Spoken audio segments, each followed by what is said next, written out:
Hi guys, Assalamu alaikum. So sanan ku ya aiki ya kuke.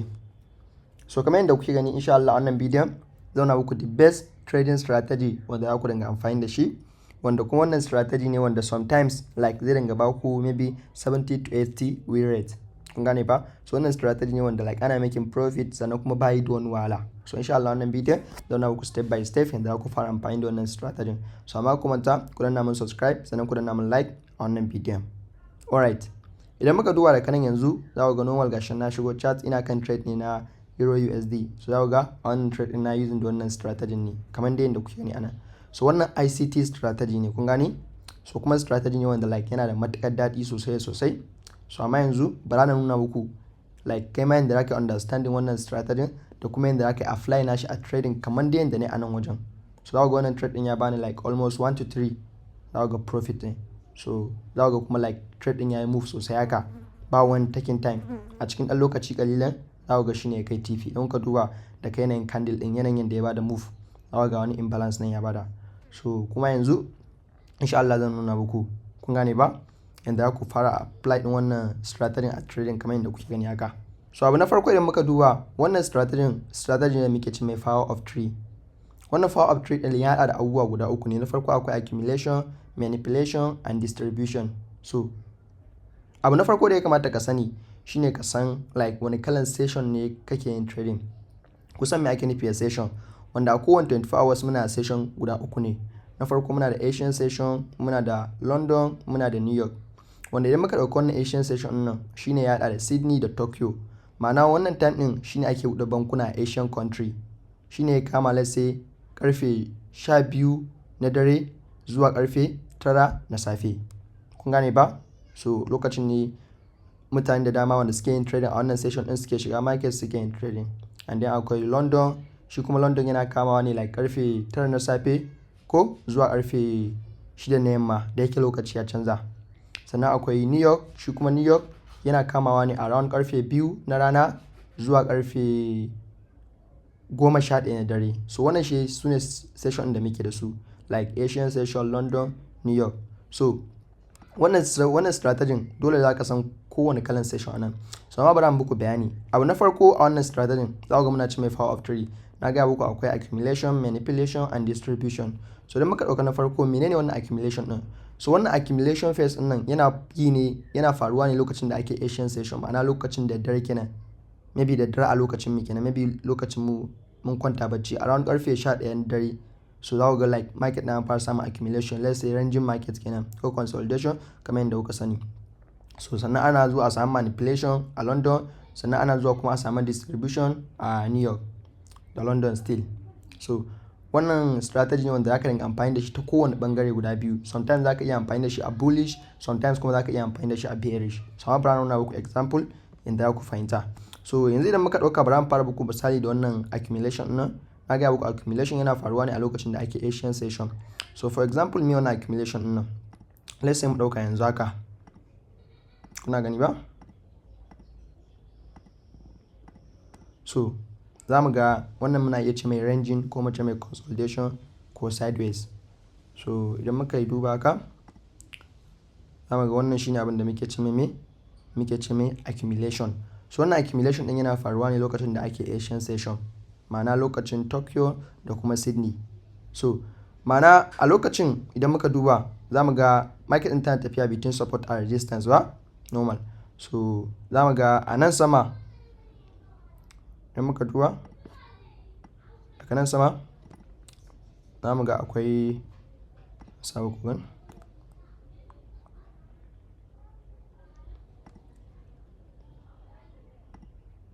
Sorry.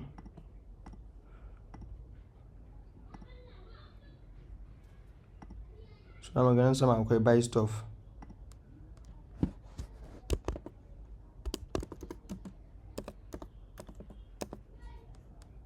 So za mu ga nan sama akwai buy stop. Kun ga nan sama akwai liquidity kenan and then akwai liquidity. So a lokacin da Asian session za ku ga market din tana tafiya a ranging market ne. So next abin da za a expecting a wannan time din maybe zuwa lokacin da London aka buɗe London za mu ga na biyu manipulation London open, shi kuma a lokacin za mu samu maybe za mu samu manipulation. let's say haka. Wannan shine manipulation phase haka muka duba. So wannan shine manipulation phase.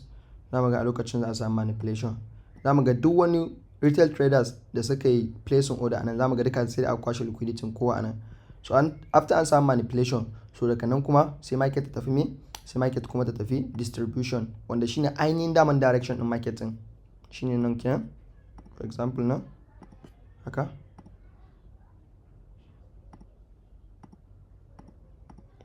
Kuna gani ba? Za mu ganin an samu accumulation, manipulation and distribution.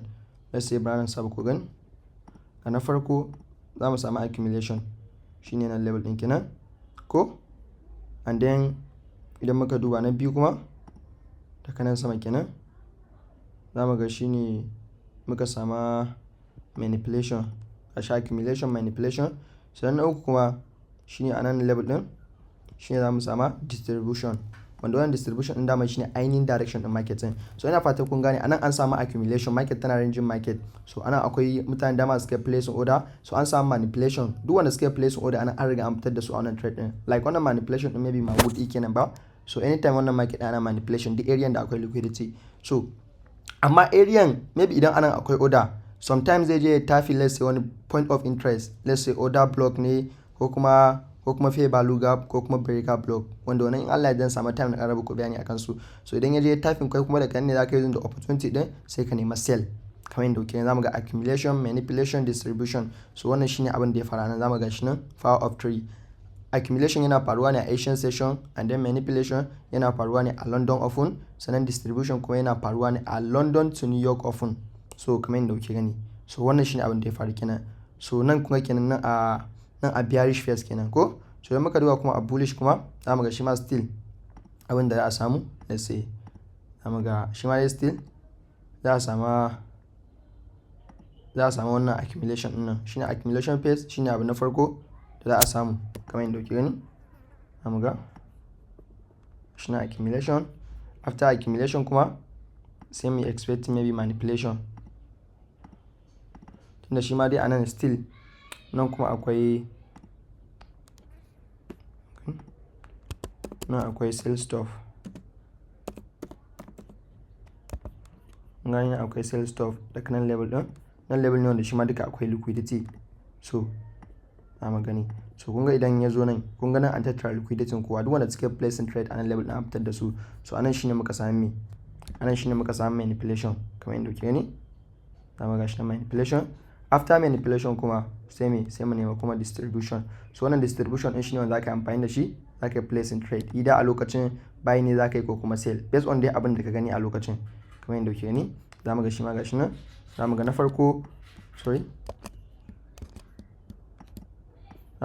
a wannan phase mun sama zamu ga na farko a wannan phase mun sama accumulation, and then na biyu mun sami manipulation, sannan na uku kuma mun sami distribution. Za ku gani gashi. So wannan shine power of 3. Wannan power of 3 kenan. So anytime abin da market din take yi kenan. Daga Asian session za a samu accumulation, za a zo a samu manipulation, and then za a zo a samu distribution.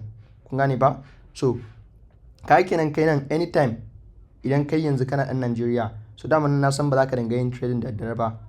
So na san the best time da ya kamata ka dinga yin trading idan kana dan Nigeria shine London da New York.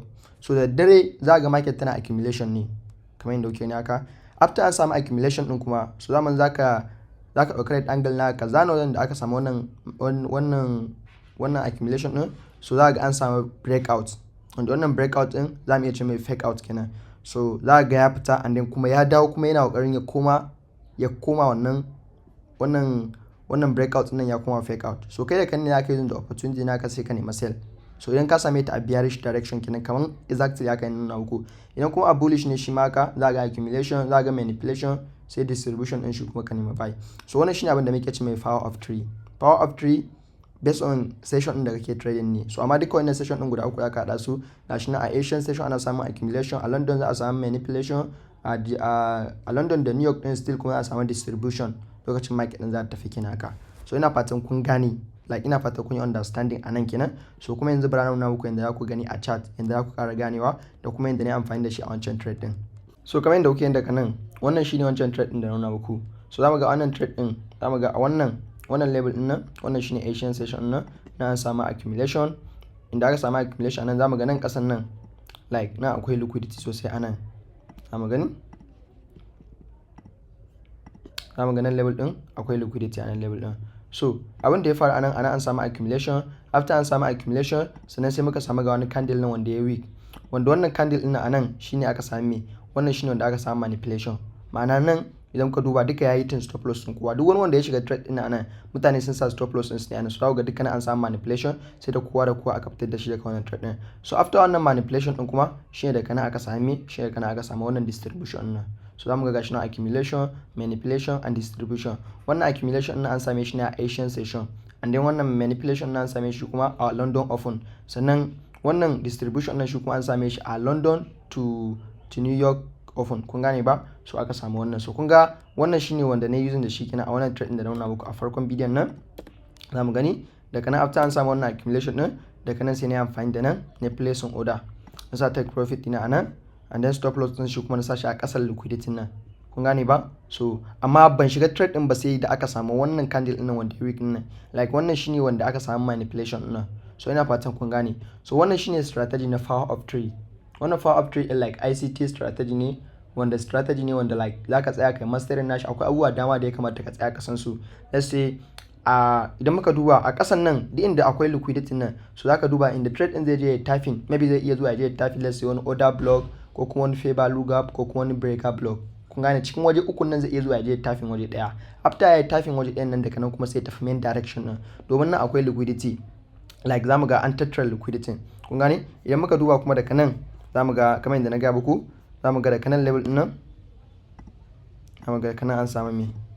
Idan muka duba zamu ga daga nan an samu wani point of interest. Zamu gani? Daga nan an samu wani point of interest daga nan. Gashi nan. Wannan point of interest nan zamu ga aina akwai liquidity. Wannan an samu wani favor lookup. Nan wajen akwai wannan favor lookup din. So zamu ga trade din sai da ya zo ya tapping wannan favor lookup din. Duka liquidity din aka tattara liquidity. So daga nan level din ma sometimes inda ya zo tapping favor lookup din zaka iya neman buy. So amma tabbacin ka ƙara samun confirmation mai kyau zaka jira ya dawo. Idan ya dawo ka tabbatar din ya zama me? Nan din ya zama manipulation. Kun gane ba? So kun ga wannan like wannan strategy ne wanda normal zaka dinga amfani da shi anytime zaka place in trading. A lokacin da ga accumulation din sai ka je can kasan accumulation din ka je ka duba wani point of interest. Let's say ka duba wani order block ko kuma wani favor lookup ko kuma wani breaker block. Kun gane? Zaka duba su, idan ka duba su, so sai ka ja rectangle naka, so zaka jira ai manipulation. Zamu ganin area nan akwai liquidity sosai a wannan level din. So daman da inda akwai liquidity ana samun manipulation. So after an samu wannan manipulation din kai kuma daga nan sai kai buy. So idan ma ta sell ne shi ma abin da zaka duba kenan. Idan ma ta sell ne shi ma abin da zaka duba kenan. So wannan strategy ne wanda zaka dinga amfani da shi anytime idan zaka yi trading. Maybe da daddare zaka je ka duba accumulation, ko lokacin da safe da zaka tashi zaka fara yin trading London kenan, zaka tsaya ai manipulation. After an yi manipulation din, so zaka iya duba maybe distribution kuma maybe a New York open, New York to London din. So ka duba wani distribution naka and then ka shiga trade naka. So a rana ba sai ka yi rushing bale sai ka yi trading guda 3 ko guda 5 ko guda 6. Sometimes idan ka yi trading ɗaya biyu, idan trade ɗinka ya tafi mai kyau, so kawai za ka iya tashi a trading. Idan ma kana using da risk reward mai kyau, za ka ga wani zubin ka yi trade guda biyu ne, ɗaya loss ɗaya profit, amma kuma still kana cikin profit. Kun gane? So wa'annan abubuwa ne wanda duka ya kamata a ce duka like mutane ku tsaya ku sassan su kuma ku tsaya ku fahimce su. So don ka tsaya ku fahimce su, na tabbatar muku za ku fara making money sosai a wannan market din. So wannan market ne wanda like dole sai kana discipline gaskiya. Dole sai kana discipline. So kuma wannan strategy za ka iya apply nashi a different type of market.